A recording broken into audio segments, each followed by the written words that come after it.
एक किसान का जीवन बेहद ही कठिन और दुखों से भरा रहता है। कभी उसको पारिवारिक फिक्र तो कभी पर्यावरणीय वर्षा, धूप, चिंता। इसी कशमकश में एक किसान का जीवन चला जाता है। किसी गांव में रहने वाला एक किसान अपने जीवन में चल रहे तनाव व दुखों से बहुत दुखी था। किसी ने उसे बताया कि आप अपने दुखों के समाधान के लिए महात्मा बुद्ध की शरण में चले जाओ। वे महान आत्मा अवश्य आपकी सहायता करके आपके दुखों को दूर कर देंगे। यह सुनकर वह किसान अगले दिन महात्मा बुद्ध के पास चला गया। किसी गांव में रहने वाला एक किसान अपने जीवन में चल रहे तनाव व दुखों से बहुत दुखी था। किसी ने उसे बताया कि आप अपने दुखों के समाधान के लिए महात्मा बुद्ध की शरण में चले जाओ। वे महान आत्मा अवश्य आपकी सहायता करके आपके दुखों को दूर कर देंगे। यह सुनकर वह किसान अगले दिन महात्मा बुद्ध के पास चला गया। यह प्रकृति का नियम है दोस्तों, जिसमें परिवर्तन होता रहता है। दुख और सुख आते रहेंगे, बस हमें उनके साथ अच्छे से मुकाबला करना होगा। सुख के आने पर हमें अति उत्साह नहीं होना चाहिए और दुख के आने पर हमें डटकर मुकाबला करना चाहिए।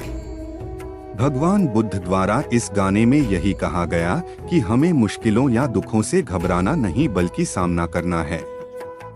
वह गौतम बुद्ध के पास पहुंचा और कहने लगा, हे महात्मा, मैं एक किसान हूं और मैं अपनी जीविका चलाने के लिए खेती बाड़ी करता हूं, लेकिन कई बार वर्षा न होने से फसल सूखे की भेंट चढ़ जाती है।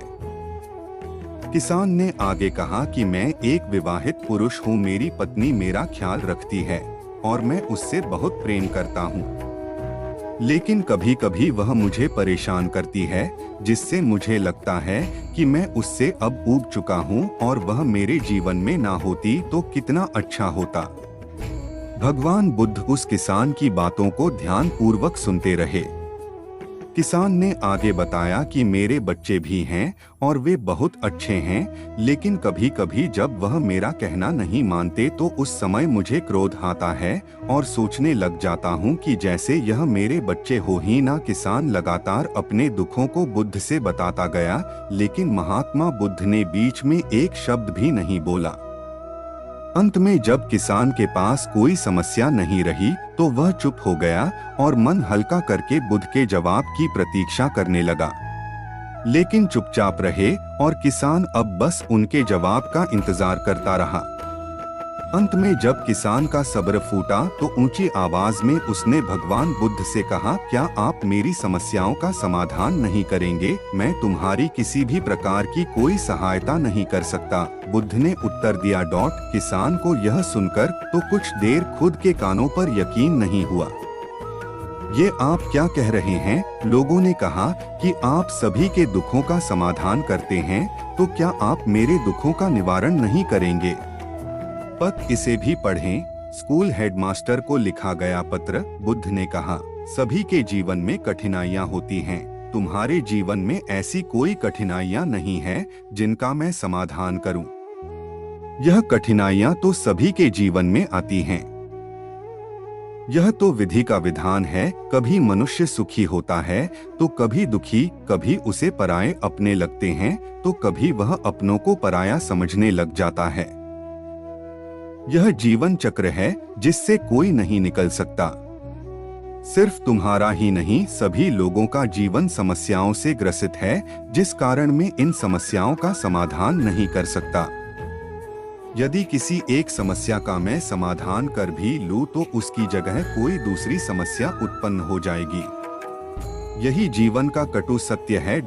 किसान यह सुनकर क्रोधित हो गया और कहने लगा कि सब लोग कहते हैं कि आप महात्मा हो। मैं आपके पास एक आस लेकर आया कि आप मेरी सहायता जरूर करेंगे, लेकिन आप जब समाधान नहीं कर सके तो मेरा यहाँ आना व्यर्थ हुआ।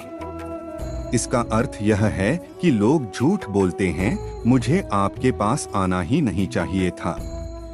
इतना कहकर किसानों वहां से जाने लगा। तभी बुद्ध ने कहा, मैं तुम्हारी इन समस्याओं का तो नहीं, लेकिन एक दूसरी समस्या का समाधान कर सकता हूँ। किसान आश्चर्यचकित रह गया और कहने लगा कि मेरी इन समस्याओं के अलावा दूसरी समस्या भला क्या हो सकती है? बुद्ध ने कहा कि वह समस्या यह है कि तुम नहीं चाहते कि तुम्हारे जीवन में कोई समस्या हो। इसी समस्या के कारण ही दूसरी कई समस्याओं को जन्म हुआ है।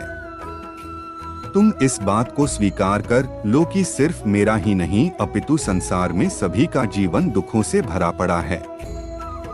तुम अपने आसपास तो देखो, क्या वह लोग तुमसे कम दुखी हैं?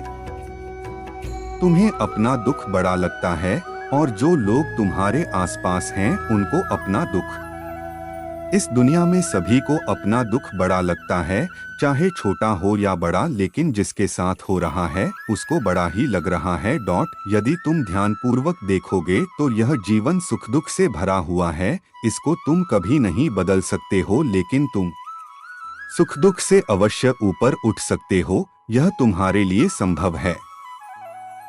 सुख दुख को हम आने से रोक नहीं सकते हैं, लेकिन सुख और दुख का हम पर कोई प्रभाव न पड़े ऐसी व्यवस्था हम कर सकते हैं। सुख दुख के आने से हमें विचलित नहीं होना, बल्कि धैर्य से सामना करना है। इतना कहकर किसान बुद्ध के चरणों में गिर पड़ा।